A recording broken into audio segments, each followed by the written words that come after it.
20장은 이제 3차 전도여행을 마무리하는 장면을 보여주고 있습니다.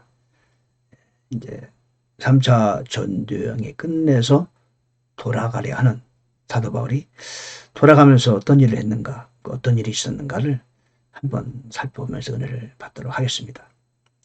장 주제를 3차 여행 마무리, 에베소에서 마게도니아로 청년 유도고 이야기. 유도고 여러분 아시죠? 죽었다 살아난 청년. 지도자 교육의 중요성. 나 먼저, 다음이 양떼. 이렇게 한번 살펴봤어요. 자, 언제 사도 바울이 에베소 소동이 그치니까 제자들을 불러서 인사하고 마게도냐로 들어갑니다. 에베소에서 이제 드로아를 통해서 마게도냐 가면은 빌립보 교회가 나오죠. 빌립보 교회를 지나면 저쪽으로 가면은 이제 데살로니가 나옵니다. 그 데살로니가 지나면 베레아잖아요. 근데 그쪽을 들어가서 2절에 보니까 지방들을 다니며 그들을 많이 권면하고 다시 그리스도로 들어왔다. 그런 얘기합니다. 이제 그리스도는 어디냐면은 아래쪽이죠. 아래쪽. 그 아테네에 있는 그쪽. 그리고 거기서 이제 지금 사도 바울이 지방들을 다니면서 이제 본인이 세웠던 교회 성도들 부흥하고 있었겠죠. 교회는 잘 되고 있었겠죠. 그들 권면하고 그리고 이제 그리스 아덴 쪽에 머물고 석 달을 머물다가 배 타고 시리아로 가려고 했어요. 근데 유대인들이 숨어서 그를 기다렸다. 3절에 나옵니다. 그래서 다시 그가 마게도니아를 거쳐서 돌아가기로 작정했습니다. 이게 아덴 쪽에 왔다가 바로 배를 타고 가려고 하는데 이제 유대인들이 숨어서 이제 그를 이제 아주 공격하려고 기다린단 말이에요. 해를 끼치려고. 그러니까 다시 마게도냐로 돌아갔어요. 마게도냐는 베르야, 데살로니가 빌립보에 있는 곳이거든요. 그리고 돌아가서 이제 거기서 어디로 갔냐면은 거기서 이제 배를 타면은 드로아 쪽으로 가게 돼요. 드로아에 배로 떠나면 드로아를 가거든요. 이게 드로아는 이쪽 아시아에 있는 곳입니다. 아시아 항구 쪽이고 에게어를 지나면은 이제 드로아에서는 마게도니아로 가고 마게도니아에서는 또 드로아로 왔다 갔다 하는 곳입니다. 드로아로 오게 되죠. 그래서 1회 동안 거기서 머물게 됩니다. 드로아에서. 근데 참 여기서 흥미있는 내용이 나오는데요. 4절에 보니까 그와 함께 아시아로 들어간 사람들은 베리아 사람 소바드와 데살로니가 사람 아리스다고와 세곤도와 더베 사람 가이오와 디모데와 아시아 사람 투기고와 드로비모더라. 이런 모든 사람 이름이 나와요. 예. 참 저는 이 성경을 보면은 그 이름들이 다 우리가 모르는 이름도 있거든요. 예. 하나님께서는 왜 성경을 쓰는데 별로 중요하지 않은 사람 같은데도 이름을 다 기록해 놓았을까? 여러분 어떻게 생각하십니까? 그와 함께 아시아로 들어간 사람들은 베레아 사람 소바도와 데살로니가 사람 아리스다고와 세군도와 더베 사람 가이오와 디모데와 아시아 사람 투기고와 드로비모더라. 이런 이름을 다 써놨어요. 물론 누가가 쓴 거지만 그러나 하나님이 그 이름을 다 기록한 거 아니겠습니까? 예. 하나님은 우리가 생각할 때는 사도 바울이 중요한 사람이고 보니까 여기 디모데 정도가 중요하지 남들은 중요하지 않죠. 그런데 하나님이 보시기에는 그 모든 한 사람 한 사람이 다 중요한 겁니다. 사도 바울만 중요한 게 아니에요. 그래서 그런 모든 사람들을 다 여기에 기록해 놓은 거 아니겠나요? 여러분 역대상 아시죠? 역대상 1장부터 10장까지는 모두 다 사람 이름이에요. 생전 듣도 보도 보던 사람을 거기에 다 기록했어요. 아니 뭐가 그렇게 중요해서 그 10장까지 하려면서 그 모든 사람 이름을 기록했을까? 왜 하나님은 어떻게 이름을 기록하셨을까요? 예, 하나님께서는 모든 사람이 중요한 겁니다. 여기에 들어간 이름이 우리는 보기에 중요하지도 않고 뭐 시시한 사람들인데 이 성경 읽으면서 기억도 안 하잖아요. 그러나 하나님께서는 이 사람들을 위해서 당신의 생명을 다 주신 것이다.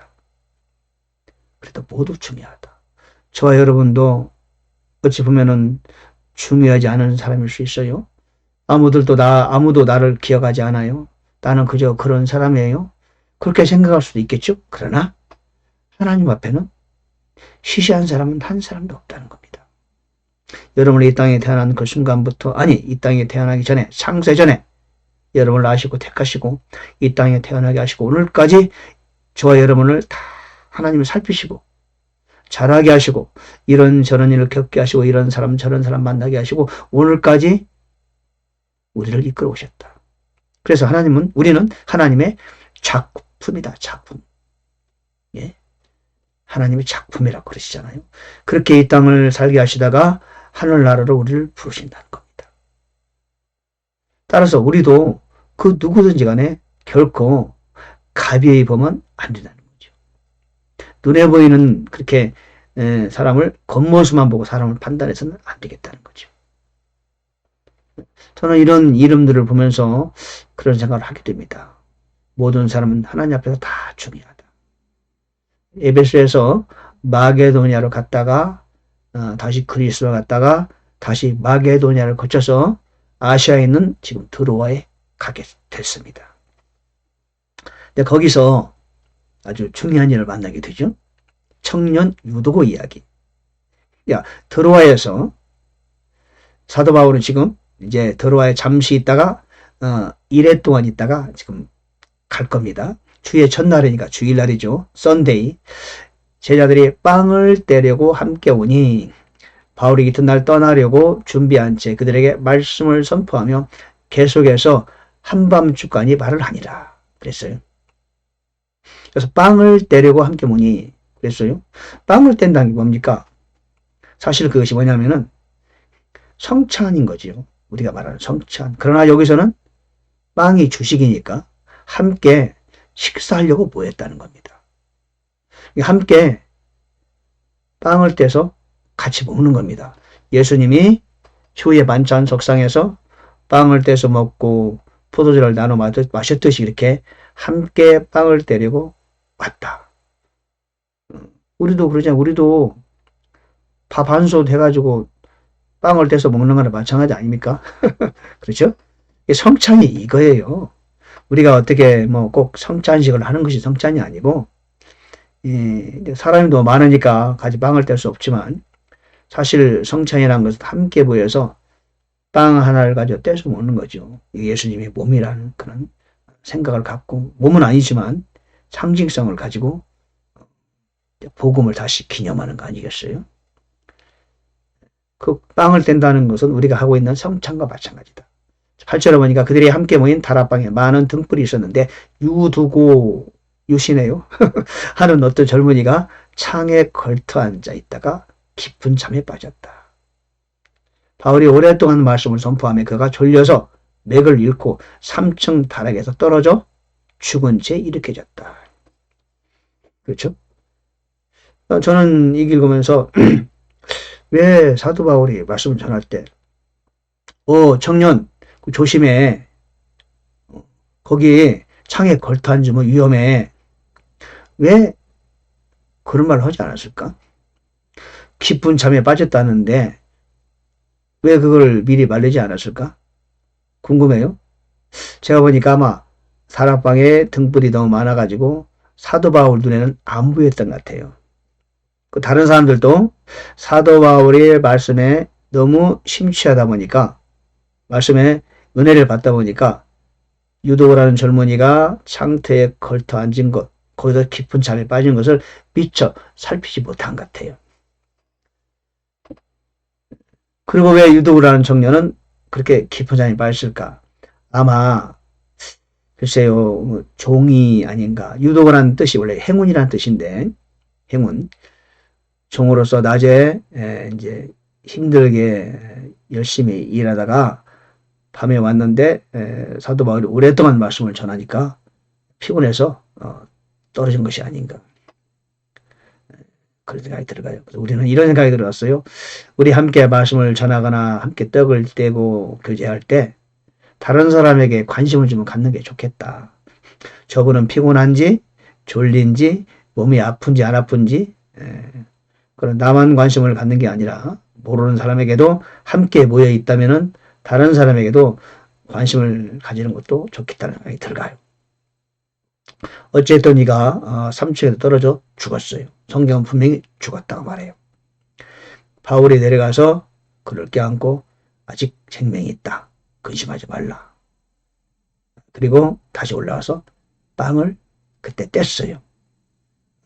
빵을 떼려고 왔는데 아직 빵을 떼지 않고 말씀을 먼저 선포하고 난 다음에 나중에 빵을 떼고 오랫동안 날이 셀 때까지 이야기하고 떠났다 그랬습니다. 대화했겠죠. 그들이 살아난 젊은이를 데리고 와서 적지 않게 위로를 받았더라. 예, 참 말씀 전하다가 사람이 죽는 건 큰일이죠. 그러나 하나님은 다 예비하심이 있다. 예. 유도고라는 젊은이가 어떤 젊은이인가는 몰라도 그가 말씀을 듣다가 잠에 빠져서 죽었어요. 일어났어요. 그 인생은 일으켜진 거죠.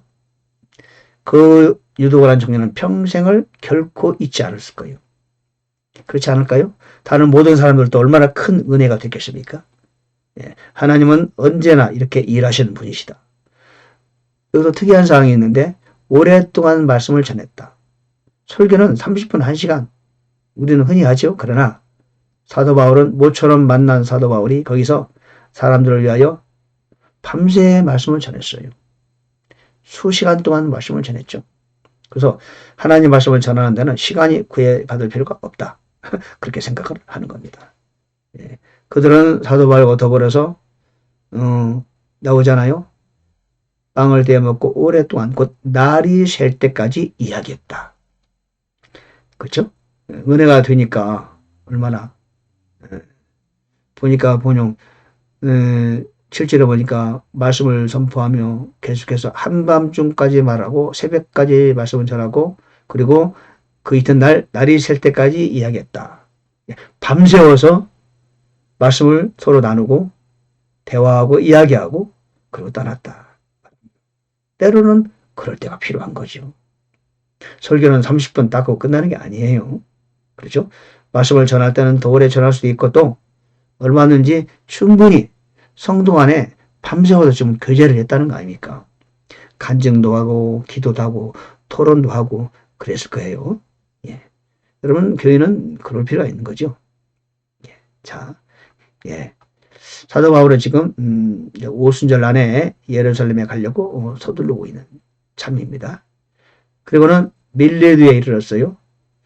그리고는 거기서 에베소로 들어가지 않고 밀레드는 이제 그 어떤 저쪽 항구 같은 곳인데 에베소 가까운 곳이죠. 사람을 보냈어요. 그리고 장로들을 불렀습니다. 그리고는 그 장로들에게 이제 사도 바울이 교육을 하는 겁니다. 자기에 관한 얘기를 많이 하죠. 장로들을 다 모아놓고 오라게 해놓고 내가 아시아에 들어온 날부터 모든 때 내가 어떤 방식으로 여러분과 함께 지냈는지 당신 안다. 나는 온전히 겸손한 마음과 많은 눈물과 숨어있는 유대인들 때문에 내가 닥친 시험들과 또는 너에게 유익한 것은 어떤 것을 숨기지 아니하고 너희들을 집으로 다니며 가르쳤다. 이런 자기가 어떻게 그들을 가르쳤는지 자기에 관한 이야기를 합니다. 저는 이 말씀을 이렇게 읽으면서 그런 생각 들었어요. 사람이 사람을 가르칠 때는 어떤 좋은 교제나 교육 내용이 중요한 것이 아니고 사람이 사람을 가르칠 때 그 사람 자체가 중요하구나.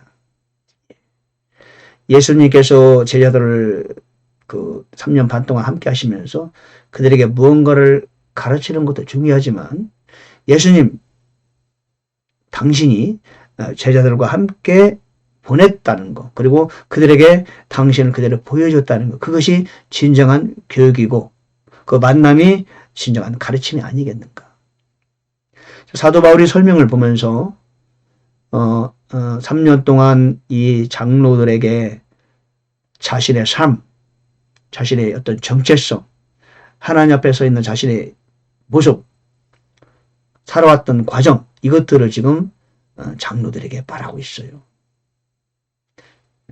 다시 한번 그들을 하여금 회상하게 만들고 기억하게 만들고 그렇게 지금 말하는 장면을 보면서 진정한 교육은 사람 자체가 중요하구나.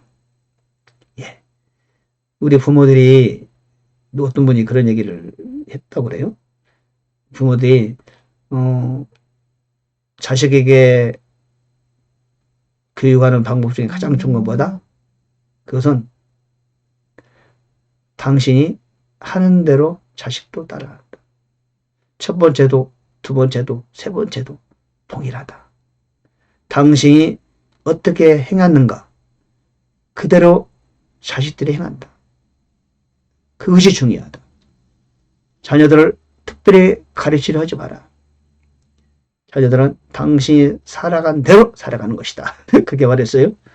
그래서 이제 오늘 본문을 보면서 20장 17절부터 장로들을 불러서 사도 바울이 그들에게 이야기하는 장면을 보면서 내용을 살피면서 사도 바울이 그들과 함께 지낸 그 사실, 내용 그것이 바로 교육이었구나. 그렇게 생각이 들었어요. 24절에 보니까 어떤 것도 결코 나를 움직이지 못하며 또한 내가 나의 생명도 내게 귀한 것으로 여기지 아니하노니 이것은 내가 나의 달려갈 길과 주 예수님께 받은 사역 곧 하나님의 은혜의 복음을 증언하는 일을 기쁨으로 끝마치고자 함이라. 그렇게 말했습니다. 예. 사도 바울은 자기 자신을 제자들에게 보여주고 가르쳤다. 살아있는 교육 아니겠어요? 우리가 그럴 필요가 있는 것 같아요. 교회에서건 성도 간의 배우고 가르침도 역시 나의 라이프, 그것이 진정한 교육이고 진정한 가르침이고 배움 아니겠어요? 다시 한번 옷깃을 여미는 그런 생각이 드네요. 28절에 보니까 내가 먼저고 다음이 양떼다. 이런 얘기가 제가 이런 그 문장을 써놨는데 무슨 말씀이냐면요. 28절에 보니까 그러므로 사도 바울이 말하는 겁니다. 장로들에게 너희 자신과 온 양떼에게 주의를 기울이라 그랬어요. 여기서 그러므로 온 양떼에게 주의를 기울이라 그렇게 말하지 않고 너희 자신과 온 양떼에게 주의를 기울이라. 먼저 나 자신입니다. 먼저 나 자신의 주의를 기울여야 돼. 그래야 양떼에게 주의를 기울일 수 있다는 얘기죠. 방금 전에 제가 사도 바울에 관한 이야기를 했죠. 그의 삶 자체가 교육, 교제였다. 우리 역시 마찬가지죠. 부모가 자식에게 교육할 때도 부모는 자기 자신을 먼저 참 좋은 부모가 되는 것이 중요하다는 얘기죠. 그 다음에 자녀 문제라는 거죠. 오늘날 많은 분들이 그 순서를 좀 바꾸는 것 같아요. 하나님의 교육 방식은 바로 그겁니다. 너 자신을 하나님의 사람으로 만들어라. 그래야만 양떼가 저절로 너 자신을 참게 되는 것이다. 사역자에게 주는 말이죠. 네 자신을 하나님 앞에서 바르고 올바르고 영성 있는 사람으로 만드는데 온 힘을 기울여라. 그 다음에 양떼를 가르칠 생각을 해라. 그런 얘기 아니겠어요? 베드로도 그런 얘기 했죠. 양떼에게 본이 되라 그랬어요. 양떼에게 본이 되지 못한 상태에서 어떻게 양떼를 가르칩니까? 그 말이 안 되는 거죠. 바로 예수님께서 제자들을 가르치는 방식이 그거 아니겠어요? 28절을 그렇게 제가 소제목을 만든 이유는 내가 먼저다. 다음이 양떼다. 내가 먼저 좋은 곳을 간다 이런 뜻이 아니고 나를 먼저 가르쳐라. 그 다음에 양떼를 가르치자. 그런 의미를 저는 받았거든요. 30절에 보니까 특이한 내용이 있어요. 사도 바울이 말합니다. 장로들에게 너희 중에서도 제자들을 끌어내요. 자기들을 따르게 하려고 왜곡된 것들을 말하는 사람들이 일어나리라. 그렇게 말해요. 29절에 뭐라고 나오냐면 내가 이것을 아노니 곧 내가 떠난 뒤에 사나운 이리들이 너희 가운데로 들어와 양떼를 아끼지 아니할 것이다. 그런데 너희 중에서도 그런 사람이 나올 가능성이 있다라고 말을 하는 겁니다. 야, 놀라운 일 아닙니까? 지금 이 제자들, 사도 바울이 세운 그 장로들이 말입니다. 다 모여있는 자리에서 사도 바울이 그들과 이별하는 자리에서 사나운 이리떼들이 양떼에게 공격할 거야. 그런데 너희 중에서도 그런 사람들이 있을 수 있어. 너희들 중에서도 너희 자신을 따르게 하려고 왜곡된 것들을 말하는 사람들이 일어날 수 있어.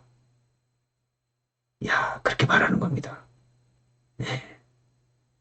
참 얼마나 가슴 뜨끔한 얘기예요. 그렇게 말합니다. 그러므로 얘기합니다. 그러므로 내가 깨어서 3년 동안이나 밤낮 쉬지 않고 눈물로 각 사람을 훈계하던 것을 기억하라. 그렇게 말하고 있습니다. 예, 우리도 조심해야 되겠죠. 많은 하나님의 종들이 목사님, 선교사님 또는 신학교 교수 이런 분들이 처음에는요 주님의 일을 열정적으로 잘 하다가 언제부턴가 이렇게 정로를 이탈하는 경우를 저는 너무도 많이 봤어요. 누구라도 그런 위험성은 있다는 거죠. 사도 바울이 지금 여기서 에베소 교회 장로들 다 모아놓고 떠나는 입장에서 지금 여러분 중에서도 그런 사람이 분명히 일어나게 될 것이다. 우려를 표명하는 장면입니다. 장로들에게 말하는 것이 아니고 지금 저와 여러분들에게 주의를 주는 거 아니겠습니까? 예, 오늘 사도행전 20장 3차 전도 여행 마무리를 하면서 에베소를 떠나면서 배 타고 이제는 저 가이사랴로 지중해를 지나서 가게 될 사도 바울이 장로들을 모아놓고 이야기하는 장면도 함께 포함해서 우리 이야기를 나눴습니다. 할렐루야. 항상 주의 은혜가 임하기를 바랍니다. 감사합니다.